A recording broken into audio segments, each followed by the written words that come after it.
toujours vivre le bien tu fais bilile le kamalo bana ebele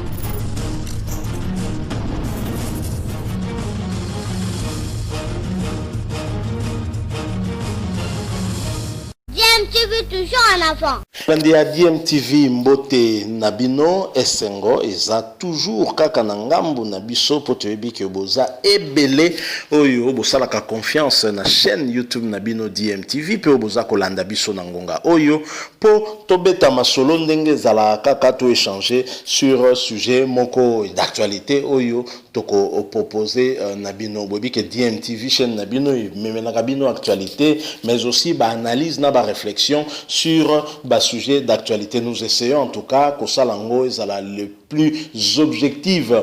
possible, hein, mais total à capé bah fait sociaux na bah réalité quand on est toujours vivre en na mboka na biso. Alors avant to aborder bino to pesa bino sujet hein où il y a les lots to lingi to échanger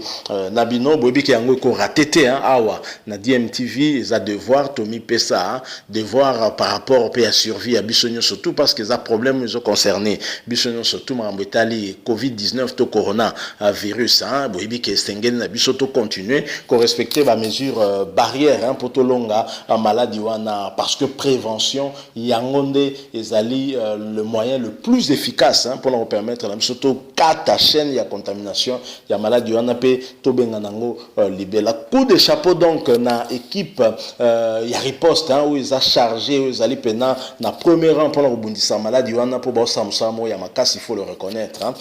10 000 cas confirmés, plus de 10 000 cas confirmés, tous en a plus de 9 000 guéris. Il faut dire merci à l'équipe. On a payé topé ça merci à Nzambe oazo pe ça ba on maïe l'épée makasi toujours pour te ba kobundi sa maladie on a po na ba poto na ba Amérique tout le monde na ba dégâts et ça là ils a vraiment deux fois té. Alors héritier Watanabe l'on na lingare pas na ye moto na tembe mais avec raison peu pour moi lango aïba na ye pe mo boulot na ye aïba rappel sous qu'on s'exprimer aïba rappel qu'on loba alors lelo na ba propos na ye o ya lobi na proposer no bolanda ngo tout à l'heure yango na lingito mekamo muke ko échanger ko analyser parce que na moni héritier Watanabe ko pesa we raison raison héritier a pesi we raison raison na ndenge ka balaka na maison mère wana ba makamsu ndenge zaka kolekana oyo peut-être ya za komona ngo ndenge lelo héritier Watanabe boss life héritier Watanabe patron ya orchestre naie responsable ya bana ebele na ba famille na bango balé na orchestre naie apesi we raison raison je crois que ba maloba ya boeza ba maloba moko soki maman Sylvie mampata ayoki yango akomi loba boye akomi loba ke c'est que tolonaka na libanga te c'est que tolonaka pena nesika ya bien et botimbo malelo héritier Watanabe très sage à lobby makamoko ya bien oyonga personnellement na apprécié je pense que elingo laksaka ke akola déjà elingo laksaka ke maturité et comme il a façon na ya komona makambo lelo ezali susu nenga la komona yango avanté parce qu'il a plus de responsabilités et lelo et personnellement j'ai apprécié j'espère que bino pe beaucoup apprécié une fois que bozo kaye na extrait oyo toza ko proposer bino ensuite tozo ngato meka moi moké ko décortiquer ngol sous moi moké to sala moi analyse hein moi moké par rapport à yango alors avant de proposer bino boybika ke awa toza la kati ya DMTV chaîne YouTube na bino ndeko na nga yo mutu ozana no abonner te na chaîne oyo ko hésiter te s'il vous plaît cliquez kaka na bouton wana eza en rouge ba comment s'abonner. Une seconde, il n'y a pas mbade ko cliquer au commis abonné na chaîne na DMTV ko bossa na pété ko bimisa cloche moko ya notification n'y a tapé wanaka pendant une seconde et ko permettre yo oye baraketo ti eloko moko awa. Alors suivons cet extrait, ce court extrait avec héritier Watanabe mais extrait moko eza ko loba mingi ça la kaka moi une minute mais zo loba trop héritier asoli kitoko en tout cas nga na sepeli to landaye bongo to se retrouver tout de suite après. On sort une chanson désolé. Désolé, donc désolé, c'est comme une forme de pardon. De mea culpa. Ouais, un mea culpa. Et ils ont rappelé à Mambo et comme il a engagé, et bah caché. show va présenter voilà mamba BST et ça pour na makambo belé toute une carrière na côté na mambo belé banda même temps on a na maison mère j'ai salué même mon vieux le roi de la forêt qui n'a vu qu'il y a l'ingara d'arrive variété trop surtout yo donc on a besoin de connaître pour ta montée man et qui erreur Rolandanga il était souvent problème il y a que il était suspendu n'a évité voilà l'enfant gâté d'ailleurs à quelque part oui mais j'étais aussi celui qui était le plus frappé donc le roi de la forêt n'a suspendre à tout moment donc on a été dans le blâme plusieurs fois mais la suspension pénale indéterminée 2 fois et on a vendu à parler pendant 2 mois 1 mois ou 2 mois comme ça donc pour moi au moins la recours là jour où on a je qui temps pour réfléchir au même en ce temps au salaire au moins qui a vu à la faux esprit a vu à la colo même attendez à gérer groupe et ça rapide attend sur ça la makambo na mouvement attend sur bilo monsieur zoleka au moins a via sali bo poani mais tant on est au comme un groupe na mo non le vieux avait raison et ça n'est que le fait que tu auras une charge à groupe T yo yeno ka yo là tu matin pour mo yendo ke o ebina ndenge ni te podo yaki ndenge ni te ba chaque instrument ndenge ni te contre zomaki ndenge ni nezaki négocier ozumo no wana te a via sali bo poani so ka via zolinga vous en a droiture mon robot et belé de comprendre après donc voilà désolé il y a moins à titre on a désolé et surtout donc tant que semaine prochaine il m'a déjà voilà. Nous sommes de retour, hein, après moi, pause mon cœur, on a un élément autotique proposé Bino Bolandi, héritier Watanabe, moine, Yahweh Rasson, moine à la maison mère, Ndenge à lobby, hein, par rapport à la difficulté, où il y a Koutani Nango, Amonen Nango en tant que patron, il y a orchestre, hein, et permettre Naye à comprendre pourquoi ma monsieur Zaïko comme elle a un orchestre, tant Azalaki, vous voyez que y Azalaki, après cher des poules, tant faire à Longwe, c'est héritier Watanabe Ndalaki enfant chéri pe enfant gâté ya wenge musique à maison mère mais en même temps azalaki l'enfant le plus puni yé mutupe azwa ba suspension azwa ba punition ndenge je pense que zalaki peut beaucoup plus parce que wera ngope alaki kolingaye makasi yango zo mona tango héritier longwe sali ba clash salami entre ba sankarana yé moko héritier na ba staff pe héritier et ça la pena mabe pour parfois et pour ça qui héritier aloba pena mabe par rapport na père na mais toi qui comme mon héritier correspondre présent dans ma tanga comme là qui maman Sylvie mampata héritier kokakite ayaki kaka advienne que pourra s'occuper bana la zamba ba bengana na matanga ba bengana kaka joie qui courage na ye atali pa kepe ko saluer père na je pense que c'est ce jour là nde makambo zonga ki pe au beau fixe les loko tal héritier ko ça ba témoignage ya boye je pense que c'est une très bonne chose tolanda qui peut Fabregas koloba par exemple que ngai nazo sala pa ba musicien nga kaka ndenge nga pe werason na sala ki ngai parce que werason abimisanga na miso ba to komisanga star yango nga penazako sala kaka c'est vrai que sika bato bavandi mabezaka nango te mais mingi na ba musicien na biso ingratitude nde dominaka donc musicien zomona kaka que leader wana fallait boy or na tango komi na responsabilité yo po komi na bana wana ya bato oyo zokamba bango po za na orchestre baza na ba attente moko pe parfois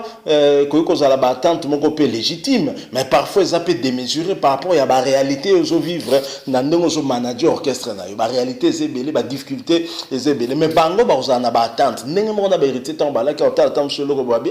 mais loko boye ma solo nazo comprendre te mais andeni mais tango ye mo ka yo comme leader ayo comprendre pas nini ba leader ba la ki nango c'est ainsi kozo mona ke maladi wana ba musicien ko longwe ko jamais ko sila parce que yo za na impression que tam sous leader azo lekelanga c'est vrai que monsieur pe ba la fo esprit ba mela musicien na bango bo keb na voyage boye ya dundi nyo surtout bino bozui ba miette to pe bozui loroté mais monsieur pene zali ke difficulté zali mbongo pena tam ce côté malongate mais musicien aza na ba attente moko boye ya osakanate il faut yo moko po comme leader pour comprendre pas si yango et généralement et belé ba kana difficulté ya ko sala mieux que ndenge bazali ko sala na orchestre kota otaki Ah, ça dit tout, hein. Et ça a passé. Comme leader, on recrutait peu de musiciens. Tant on recrutait des musiciens, le bandeau, le balabango, faut être patient. Faut être patient. Tant on m'a solé, entre temps, yozoli à Kabango, baoliate. Yo, koto, ça qui peut-être que ma sala qui mieux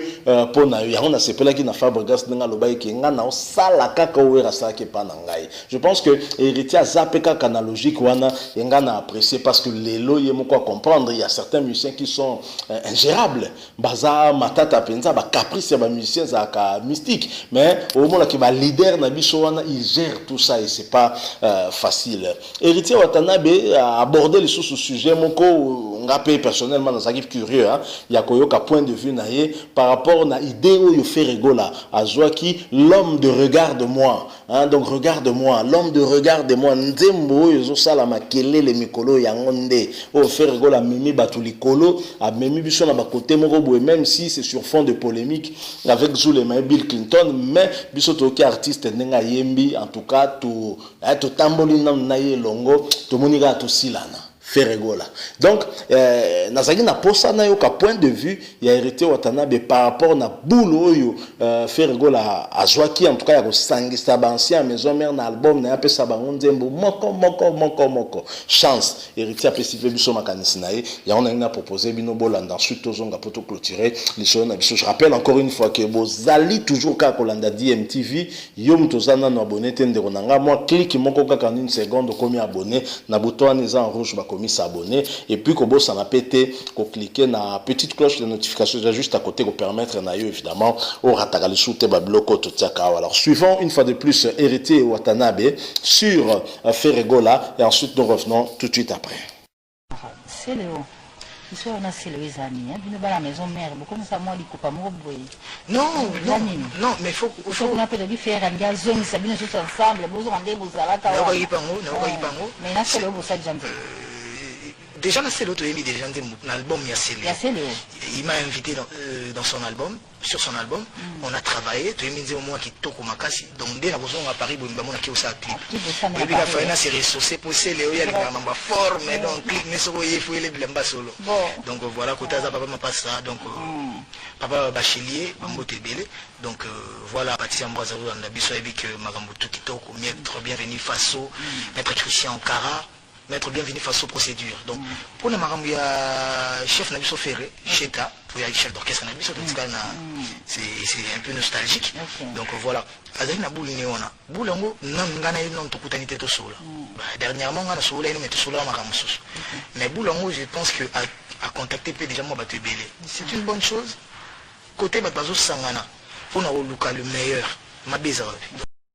Voilà, nous sommes de retour une fois de plus. Hein? Donc après que Bota Kolanda, héritier Watanabe, n'a sujet à aborder, idée wana ya fait Gola, une idée géniale. Là, biso tolobango, toujours occasion, en tout cas Kolobango, n'a pas analyse belé tout ça là, ou à apprécier idée wana. Et d'ailleurs même Werason papa n'a bango apprécié ango papi kakol kutazos de lango, maboko kufungwa mapo ba pesi ntembo. Yobi que ntembo kande ba pesi comme memelo mambo belé. À part nanu que na droit d'auteur na yo koki koliaka vimo bimba mais ote kanzembo wana ba dédicace za na kati kopesa ope moi mikemo bo ko soulager pe yo. Donc sur le plan artistique tu gagnes mais sur le plan matériel pe nzembo wana ko sala ope moi ba bien moko bo. Bref, c'est vraiment un plus. Je crois que idée wana fait rigole, il faut qu'on encourager yango même si à solo li parté na héritier Watanabe té mais héritier à ça d'accord pe au sentir qu'il y a un coup et là je pense que dynamique moko za mikolo na bana Werason où ils appellent très très intéressante. Yango bisope DMTV lokola tobanda peka ko accompagner ba mission depuis kala d'autres ça peka ko appuyer les kanisiwana déjà héritier ko twazozela ferreté pour la makanisa bongo sala momoni que c'est Léona lo bandire na cessa banda yango mais peut-être ka sala makele était ko yemba na ba ancien ya maison mère tomoni na JDT bayembi ntembo moko kitoko na héritier Watanabe pe bayembi lisusu. Donc tant mieux hein, pour le bonheur hein, ya biso ba fan ba amoureux ya bonne musique. Voilà moi les solo muke tonga to betela bino en tout cas lelo par rapport na point de vue, il y a héritier Watanabe sur Ferregola, idée au Ferregola Zanango, et puis les sous